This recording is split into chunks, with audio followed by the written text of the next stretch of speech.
Hello, and welcome to today's episode of Saddest Night Out. My name is Roy, and I am the host of this daily podcast, and it's primarily about music and creative culture in London. Of course, let's get it out there, the self-promotion part of the podcast. My upcoming shows are the 20th of August, Tuesday, 20th of August at Road Trip and the Workshop is the next Saddest Night Out live event. The one after that is Tuesday, the 17th of September. And then I am playing on Sunday, the 22nd of September at Paper Dress Vintage, along with Juliet and Nanette, Delilah Black, and Its Own Animal. All of those are upcoming and they are all free entry. So that's Tuesday, 20th of August at Road Trip and the Workshop, Tuesday, 17th of September at Road Trip and the Workshop, and Sunday, 22nd of September at Paper Dress Vintage. Now, on to today's episode, and it is a treat, a completely unplanned one, but sometimes that's how the best episodes work out. On today's episode, our guests are newcomers to the podcast. They are the Corrigan girls. Individually, they are Shannon, Cyndy, and Katie. Shannon has recently moved to London from New York, and her mum, Cyndy, and younger sister, Katie, were visiting this week, and I think last night was their last night here.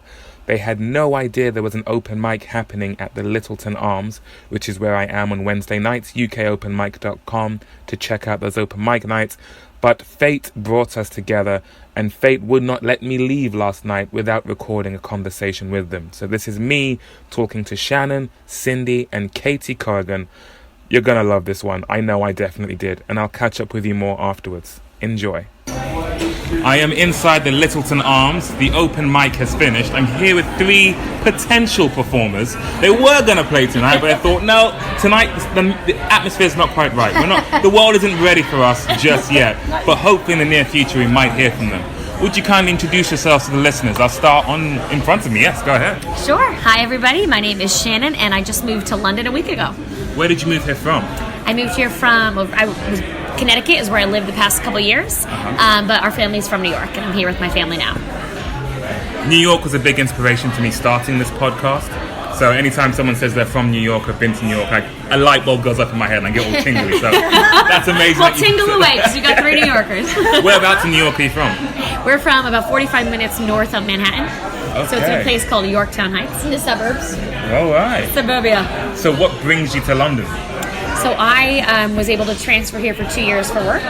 Okay. So I just kind of peer pressured my bosses enough into letting me come until they said yes. And sure enough, here I am. And I moved to Camden yesterday.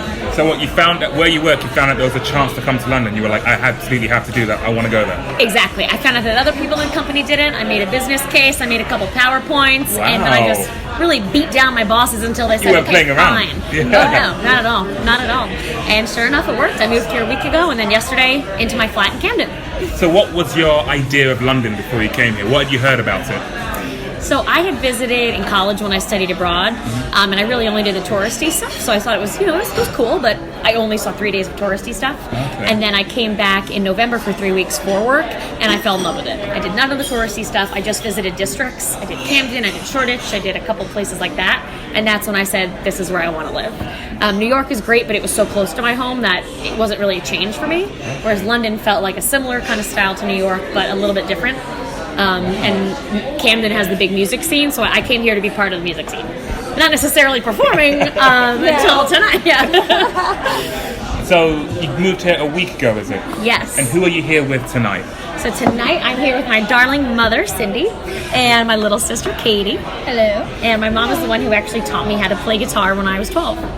Wow. What were you playing when you were 12 years old? What songs were you learning? A lot Teenager of 50s and 60s. Oh. The four-chord wonders. Four-chord wonders. Yep. That's us. So, Mom, when did you first start making music? When I was about 12, my older brother taught me.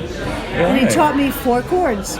And he said you could play any song from the 50s with these 4 chords. And a tradition was born. So you'll A tell your tradition was children. born. Exactly. Teenager love, going to the chapel, the 50s scene. So did you keep playing music after your brother introduced you to the guitar? I did for many years and through college, and I taught my daughters when I had them. And I guess I stopped, and I now play in a preschool I play songs like, Baby Shark and Wheels on the Bus. Really uncool songs. Oh, that's so sweet. So I'm guessing that's back home then? Yes. This is back home in New York, yes. Now, Katie and I had no idea that my mom was still playing guitar. We thought she stopped half a decade ago because we all kind of took a little hiatus. Yeah. And we let all the men in the family play and we just sang along. And a couple weeks ago we were at a family wedding. All the men are playing, the usual amazing guitarist, and my mom goes, "All right, pass it over." And we're like, "What?" And she comes out, she's playing guitar. We had no idea. She Like played every day at school. Definitely a highlight of the weekend, for sure. Chantilly lace and a pretty, that song? We were shocked. Yeah. We were shocked. That's a hell of a way to debut that. Oh, you thought it was done, huh? Oh, she's wearing this dress, a wedding dress. Not a wedding dress, but a cocktail dress. I like to surprise people. So the men in the family play music. Does anyone in the family play it professionally then? Semi-professional. My brother once played piano at a wedding. Right? No, Okay. right? Yes, he did, didn't he? He did. Well, one of our Brian cousins, though, he did some recording tracks with a band that he was a part of. So he did some guitar, he did a little bit of percussion, a little bit of you're right. little bit of had a vocals as CD. well. Yeah. And my oldest brother, who's the inspiration for all of us, he's now in his 70s, he actually would always do open mic night, and he was like the hit of every open mic know night. that. I didn't know that either. Every time. So She's a natural. She's one of 5, and she's the baby. So it's all like the older ones who would start playing guitar, and then they teach Teach their the young ones. She defers to them, but now they're kind of the ones that are just picking it up more, the younger ones. We are actually the only girls in the family who play guitar. Yes. Right? Yeah. We are. Thanks to mom. Yeah. Thanks to Ah, mom. and thanks to my brothers who taught me. Well, you actually told me you could borrow me my first guitar when I was 8. So I started Never too very, late to very learn. basic chords, but then You my learned smoke on the water at like age 8. my school teacher though, he was a great guitarist and he would play for us in class, and we actually got him to give me some lessons. So Teach yeah. him like Your a horse second with grade no name, teacher, like right? 2 chords. Been through She was like the this and all edgiest the horse. 8-year-old ever. Nobody knew horse with no name. I'm like a teenager at this point. I'm like, what is my child sister playing? And she's rocking out. Yeah. It's like the smallest little starter baby guitar too. So now, are all of you still playing music then? In some degree? In some degree, yes. I play every day for work.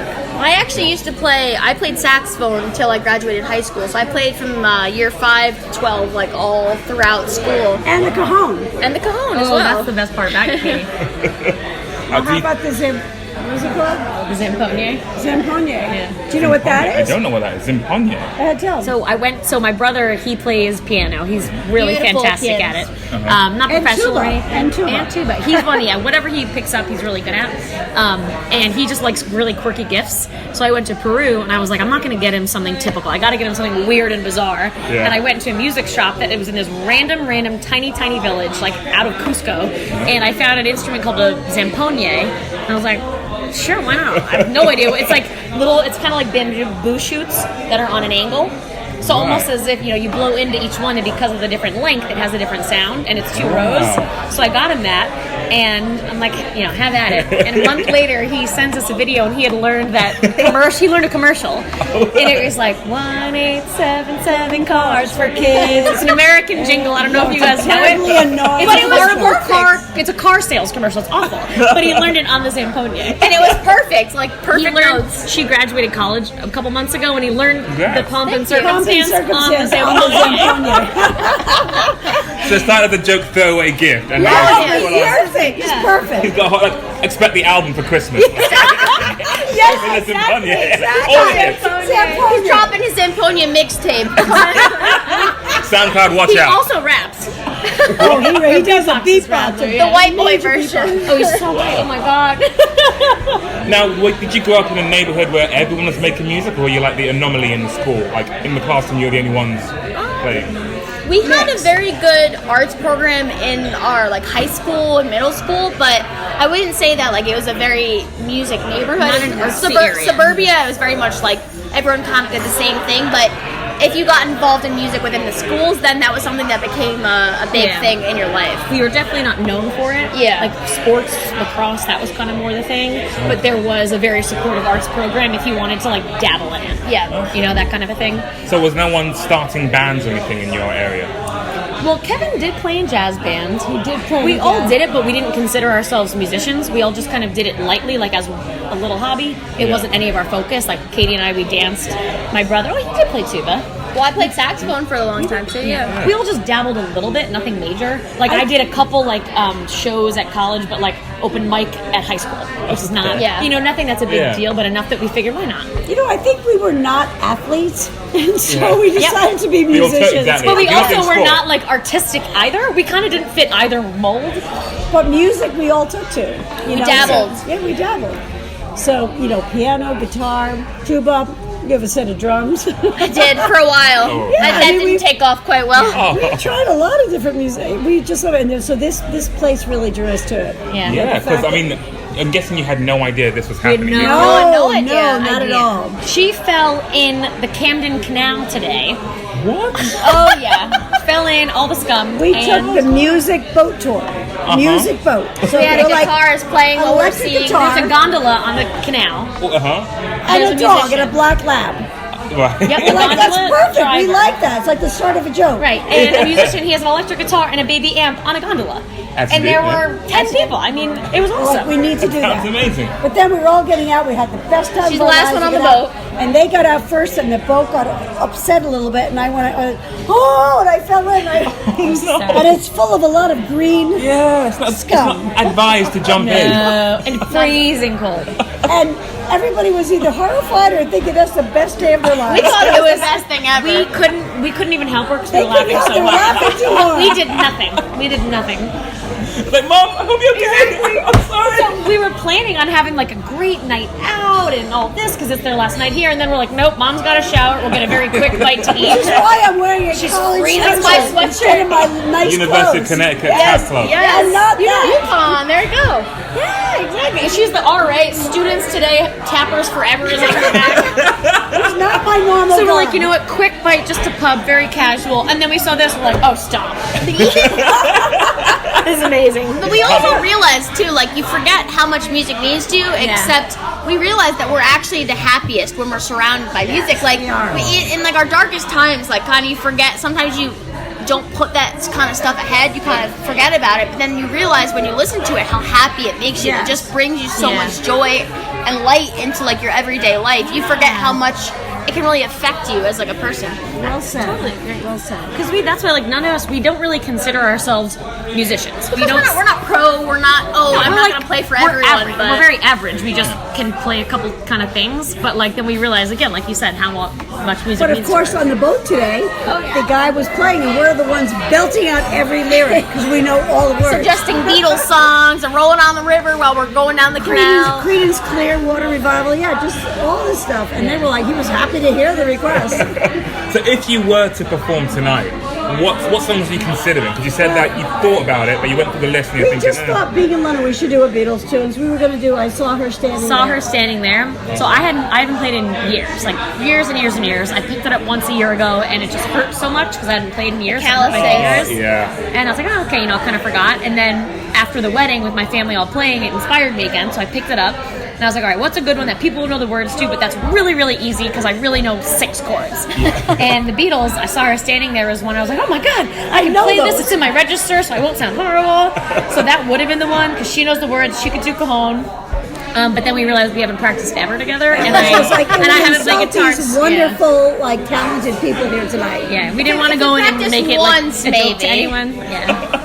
So I would have done something more like Margaritaville. Wasting away again. With a terrible music for tonight. Just all fun and silly. So you had some horrific vision that you get up there and all be like, oh! Yes, exactly. And that worst than a vision, it would have happened. We would have had people laughing, but at us. And we're not that comfortable on stage, so it would have been bad. Also, we can play, but I wouldn't say we're vocalists. More so, maybe Mom, but I'm definitely not comfortable singing in front of a big crowd. So as long as we have the instruments down, we can do it. But if we didn't have either down, we're kind of like, well, no, we had nothing. Tonight was not the night. Next time we'll have something. Yes. Well, I look forward to that next time. So Shannon, you live here now. You're you will see her for sure. I live about 330 feet away. Wow, so you've got no excuse. If you're not here, I'm going out with the microphone being Shannon! I know you can hear me. I can hear you. Get out here. I'm waiting. Come on, let's go. The window's open. Come on. Perfect. That's hilarious. But thank you also. I'm glad you enjoyed the show at Oh, we least love tonight. it. Yeah, you have some very nice talent tonight, Roy. Well, thank you very much. And hopefully someday the three of you might join us on the stage or whatever stage you happen Well, to I be. promise you this: if we come back to Camden, we will come back. Woo!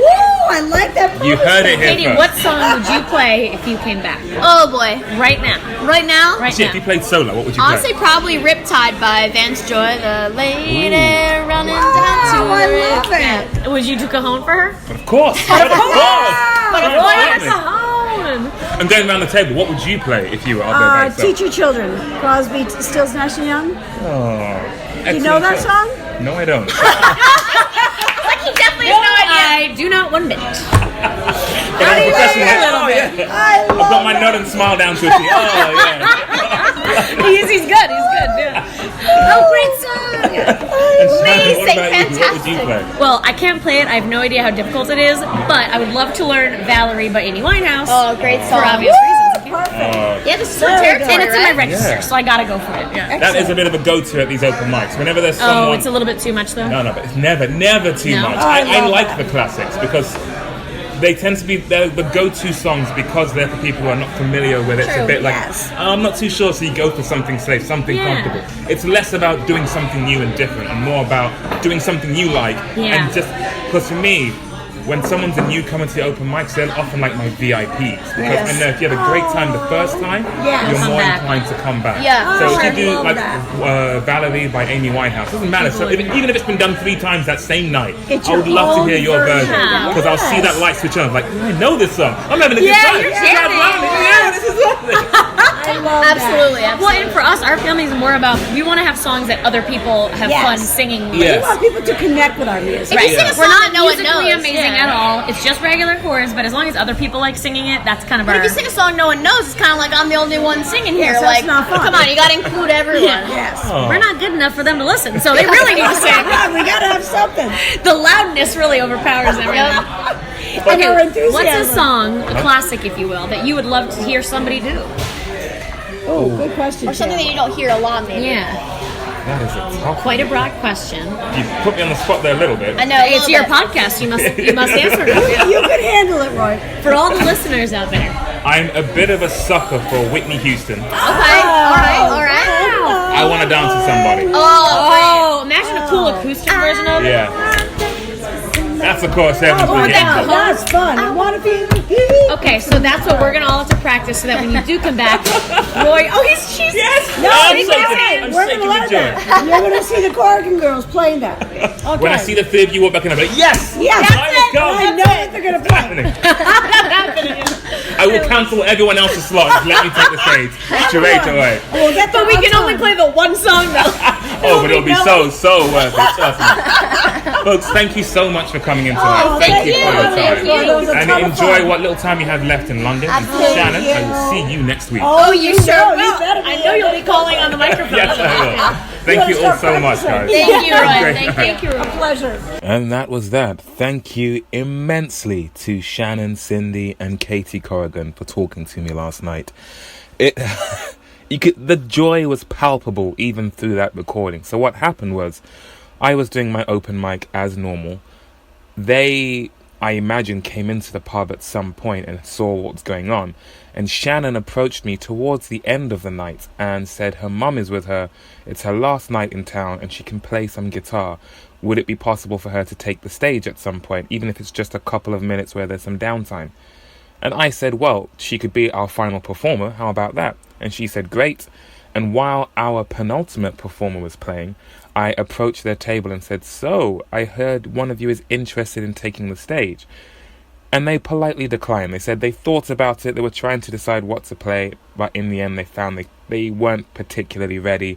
They had really enjoyed the music of the night and they were impressed by the caliber of performers. And they were afraid they might lower that a little bit because they felt they were that amateurish. They hadn't performed together yet. They weren't comfortable enough. And they thought they wouldn't be able to live up to the standards everyone else had kept. So they themselves said, actually, we'd rather not, which was fine by me. But we got talking just a little bit then. And it was there that I thought, oh man, this would make a great podcast. So I asked if I could. They said, sure. I finished up the open mic, packed up some of the stuff, and then came to the table and talked, and the rest is what you just heard. Just so, in case it wasn't clear, Shannon, of course, was the first person that I spoke to. Cyndy was her mum, the one who fell in the canal, and I really hope she's okay. I hope she doesn't catch a cold or anything, because, yeah, that's really not a place for swimming. And Katie was the other voice you heard, who graduated from college recently, and she plays the saxophone and the cajon. It sounds like such a musical family that they are a part of. There's a interesting history with music for them as well. And it was Katie who gave that rather impassioned speech about how much music means to them. That was just really sweet. The whole conversation was just fantastic. I was like buzzing in my seat the whole time because of how great the conversation was. I'm imagining by the time I post this, Cyndy and Katie might have left town. So best wishes to you both. I hope you have a safe journey home, and thank you so much for joining me last night. And Shannon, I will stand by what I said. I hope I do see you next week, or at least at some point in the near future. Now that you're part of the city, we're essentially neighbours, not quite literally distance-wise, but we're both Londoners, so we're practically neighbours. I hope I do get to see you around at some point. Also, I've got to give a shout out to the lovely people at the Lyttelton Arms, because they gave me a birthday card and a cake. Yes, my second cake in a row. It's going to feel weird going back next week where there's no cake and no card. They really do spoil me there. It was a lovely chocolate cake which I cut up and shared with a bunch of our performers, and they all signed the card as well. It was a very sweet gesture. Thank you in particular to Aoife, who is the boss there, and who also really injured herself recently, but she still seems in good spirits, and she is a phenomenal musician as well. I hope at some point I get to talk to her as well. I left the Lyttelton Arms much later than I normally do, but as I was leaving, Aoife was playing Tiny Dancer on the piano, and Shannon, Cyndy and Katie were all singing along. And I took a little video of it because it was such a beautiful moment. I don't know if I'll share it, or I might just send it to Shannon. I got Shannon's Instagram, but it's set to private, so I don't think there's really anything to advertise for them. Basically, if you want to hear them perform, I guess you'll have to come to the Lyttelton Arms. That will be the place to see them do it. Although I do remember after this conversation that you heard, I shook hands with Shannon and promised to not only play at her wedding, but to also be the MC of the event. So we'll see if that actually happens. But we shook hands, so that's as far as it's gone so far. But thank you so much once again to Shannon, Cyndy and Katie. And once again, yes, I do have some shows on the horizon. Tuesday, the 20th of August is the most immediate show, and it is looking as though I will be joined by Izzy, Kinsol and Rose White.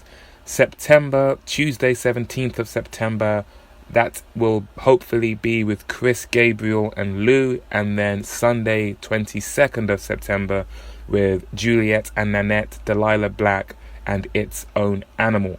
All of those shows are free entry. Tuesday 20th of August and Tuesday 17th of September are at Road Trip and the Workshop, and Sunday 22nd of September is at Paper Dress Vintage. I will at some point wrestle with the beast that is Facebook and put some event pages up, etc, etc. Watch this space.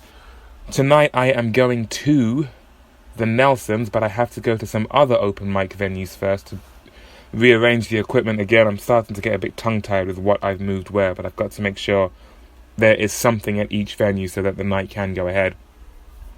But it should be a great night because I'm very fond of the Nelsons as a venue, and I will be hopefully talking to Moon Williams before the night begins, so that will hopefully be the episode you can look forward to tomorrow.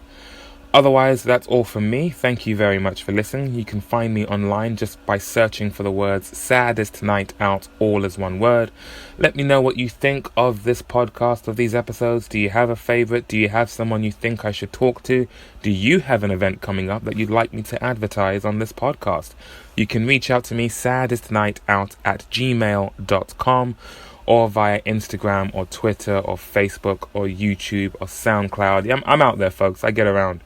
But for episode 189 of the podcast, that's all from me. Thank you very much for listening, and I'll catch you on the next one. Take care.